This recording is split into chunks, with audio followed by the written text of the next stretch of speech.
I'm Krista X. You're listening to MSP Sound on KFAI, and I'm thrilled as can be. I have it, Tina Schlieske here with me. Hi. Hi. Hi. We just literally met. We did. And you knew how to pronounce my name and everything. It is a miracle. Sometimes it's a gift. I am pretty proud of that. But Yes. well, welcome to the show. How are you doing? I'm doing actually pretty good. I'm doing pretty good. I'm holding in there.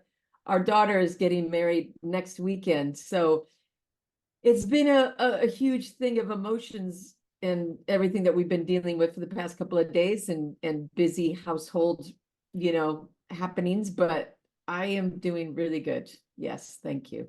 That's great. Well, congratulations. It's very exciting. Yeah, it is. It's another, as a parent, it's another one of those huge milestone things that happen. And it's just like, whoa. But yeah, so it's very exciting. Thank you. Yes. Well, you have so many things to celebrate then too, as you just released an album a couple months ago, The Good Life. Exactly. Congrats. Yes. Thank you. That's so Thank you. I love this album. It is beautiful, lovely jazz standard. Your voice is just perfect for these tracks. How did you come across, like, where did this idea come from? Like, I want to release a jazz standards. Oh, it came from originally from the Trump years for me were very dark years. And I felt like our country, it like the whole thing, as far as me as a queer person living in this country, and as a woman, I suddenly felt like, what is happening? And it just felt really dark and just I felt really kind of like this hopelessness. And all of a sudden I started getting drawn to, I really just wanted to sing these songs of yesteryear and of love and these beautifully simple but yet complicated songs that just reminded me sort of like to keep me tethered in some sort of love, of like what was, despite of what was happening in the world around me. So I would dress up in a tuxedo on a Tuesday and sing these jazz standards in a wine bar, thinking who's going to show up? I mean, who cares? And to my surprise, a lot of people were responding the same way that I did with these songs, this sort of yearning of like being transported to that time. And then as an artist, I'm constantly wanting to grow and teach myself new things. So I also used it as like a way of using my voice in a different way that I typically don't get a chance to when I sing rock and blues. So that I really appreciated it. And that was singing these songs has been a very, very humbling experience, I have to say. So I really appreciate that people have been responding the way they have with my voice with these songs, because I was very worried, very scared. Yeah. Well, yeah, I mean, it is a departure from past, but as soon as, turn that album on and it's like, ooh, Tina, this is incredible. Oh, So lovely. And it's just been wonderful to listen to this album. And like I was saying to you off mic, I've had my day job's been a little demanding this week. Let's listen to Tina. And I was just like, okay, oh, it's better now. well, good. Thank you. Then I've done my job.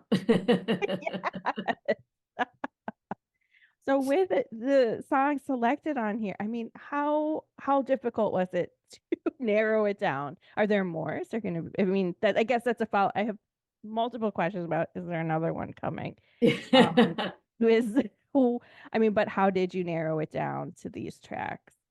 It was definitely a little, it was hard. I tried to narrow it down to the sort of core of like why I started singing them in the first place. And it definitely Billie Holiday, ever since I mean, I've just been a fan of hers ever since I can remember, just because as far as, I love Ella Fitzgerald and I love Sarah Vaughan and I love, all these other, Julie London. I mean, there's so many incredible jazz vocalists that I love, but Billie, I felt I could relate to because she has that sort of blues and just her style is just, and so Billie I had to have her almost front and center with a lot of these songs, on this record. And so that was kind of a given. And then the Nina Simone songs, it seemed like a lot of people responded really well with, My Baby Cares Just for Me, the faster upbeat. And I wanted to throw in Nina's version of Billie Holiday's song, Don't Explain, because it just resonates to me. It just, that song is just heartbreaking for me. I love it. And then Witchcraft, it was because watching Elvis Presley go on the Frank Sinatra show, and they did a little duet together, which was Frank saying Love Me Tender and Elvis saying Witchcraft, and they kind of did this exchange at the same time during that song to make it this cool kind of medley. And I just remember that was such an interesting time of having Frank Sinatra, who was the king of the teen throb and the pop world of what they considered pop back then. And then here comes Elvis back from the army, and he's the new king. So it's kind of like that passing of like these two men. And you could just feel it from Frank singing Love Me Tender, like, who is this guy? Who is this young kid coming up taking my spot? But and so that song always stuck with me. So I had to cover that song just because of what it meant for me. But I do feel we had tried to make it this good journey of like slow, a little bit of fast, and then slow again. And the last song was Lilac Wine, which I've always loved Jeff Buckley's version, but I also love Nina Simone's version. And we cut that song live actually in the studio. And that song has always been my favorite. And I just, regardless of what anybody else thought, I was like, I need to put that song on the record. So that's how we chose that one as well. Wow, a lot of intention. I mean, not like, oh, let me find some of these songs, but you really, really put some energy and time and thought into, and even which person's version. Yes. That's wonderful. Yes, yes. It's same thing with Then Their Eyes. That's Billy's version when she was later on in her life, when she was probably her addiction was definitely catching up with her. And when she'd do these live shows, probably to, obviously she needs to make money. And she was just kind of going out with these trios and quartets. And it wasn't the big band version of Them Their Eyes, the big orchestrated whatever, but it was the more very compact, really quick, version of that song. Like you could tell, like Billy's just getting through her hits, it's like, let's do Them Their Eyes, like really fast. But I love that version. I prefer that version more than the original version. I love that fast version. And when you hear Billy sing it live, she's just got that, she's so far behind the beat, and you're just like, oh, like, is she gonna like make it? And she does. And she's just the best. I'm sure, unfortunately, it's probably a lot of the heroine talking when she's singing those parts, but still, I love, I mean, Billy is just like, her delivery is just so amazing. Absolutely. I feel like, oh, I love this. I love just thanks for sharing so much of there. I'm just impressed with how much intention is behind this and the versions and the like how much you were taking in from that. Like now I feel like it's a little scavenger hunt, at least for me, where I'm gonna be going and finding these and I want to find this Elvis and Frank Sinatra performance. And now I'm on a little Easter egg hunt. I can't wait. Yeah, So cool. nice. I like it. So, do you plan on doing it? I know this one just came out, and I'm terrible at asking. I am terrible for asking artists every time when a new album comes out. So, when's the next one? What Right. will you be going on another journey like this? Will we see a second version of this? Yes, because there are so many more songs, I would love to do another jazz record, but even dig deeper into more of a vocal challenge for myself. I don't know where that would, what that would be, but probably inching more into like which would be really, really, I mean, I'm talking, but so difficult, like, but more of like Ella Fitzgerald, how she would approach a song. I mean, and that's really stretching way out there, but maybe just vocally a little bit more complicated stuff might be kind of fun. But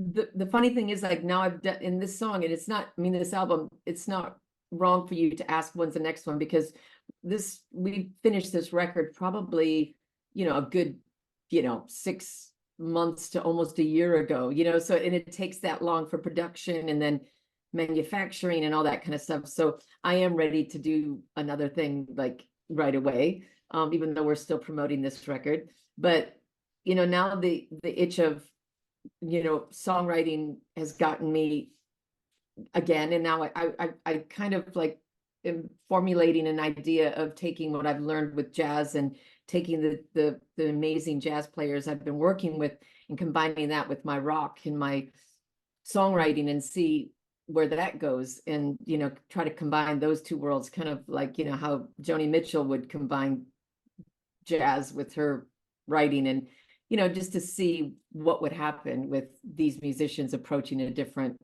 genre of music. So yeah, to answer your question, yes, there will be definitely maybe more either in a rock influence type of way and another jazz record.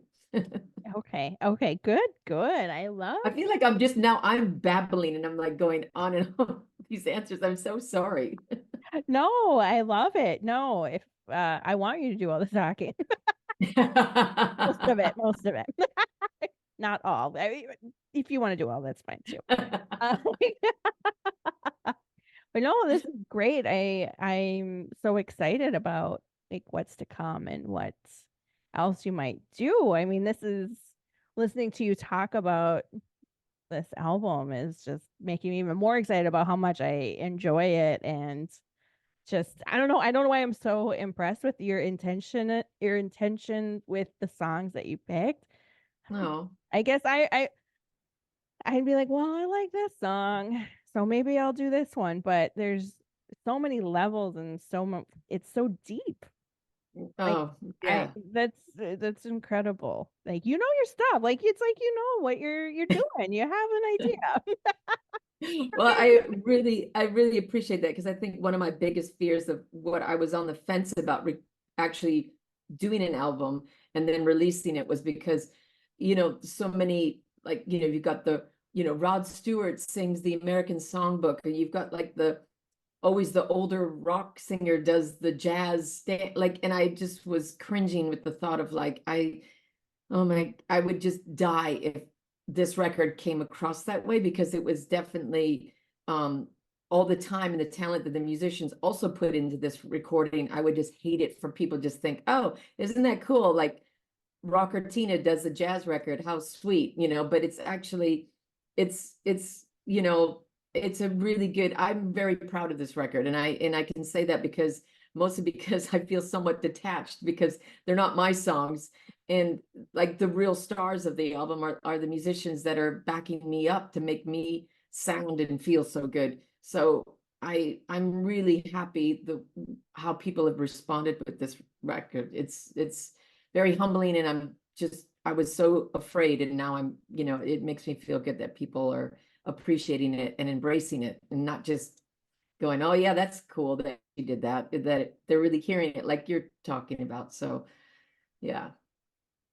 Well, thanks for sharing that. That's like I appreciate you being vulnerable in that aspect of just yeah, wondering public perception and how it is. But yeah, I mean there are some of those dudes that do those. So that is like, yeah, that's such a great example. Like Rod Stewart, the American, nothing wrong with Rod Stewart. But Right. like you're like, yeah, this would album when you see it would be like he's just going through the motions. He's just picking like those songs. And maybe he did have intention behind those. I'm really I'm a mind reader. I can read his mind. I know it, but that's how some of those come across. But I know yours has come across as genuine. Hearing you talk about it is very genuine, very intentional, and just a gorgeous jazz album. Like Oh, thank you. Tina. It's so good. Oh, thank you. I yeah, I love it. I love it. In case I didn't say that before, I just wanted to make that point. But So we're coming up on, Minnesota summer. I know you're not based in Minnesota anymore. I mean, you spend a lot of time here. We appreciate that. When can we see you next in person here? Do you have some summer shows coming up or I do. happening? We've got lots. We actually have we're doing a Teen and the B-side show down in Red Wing at the Sheldon Theater on Friday, May 17th. So that's coming up, and that's going to be really fun because I haven't played with the B-side since last August at First Ave. So really excited, looking forward to that. I'm also doing a show for Pride up in San Francisco on June 27th. It'll also be for my jazz record. So it's at Mr. Tipples in San Fran. And then we've got Teen of the B-sides at the River Song Festival in Hutchinson on July 12th. And then I'm doing like a big solo show, but it's going to be with a big band with horns and my sister and everybody at the State Fair on August 22nd and 23rd. So we're going to be kind of busy, and there'll probably be some other shows here and there, but yeah, so we've got a big summer coming up. Oh, that's so exciting. Yeah. I love the Sheldon Theater in Red Wing. That place it's so beautiful. It's very beautiful, and we played there once before a few years ago, so we're excited to go down and play there again. I'm gonna have to make a road trip. Uh, Yes. I'm gonna have to look at these tickets. But that's either near or there. I mean, there's a lot happening in your world, and yeah, I mean, very exciting. Tina and the B-sides reuniting. They'll have a star on the First Avenue wall. Yep.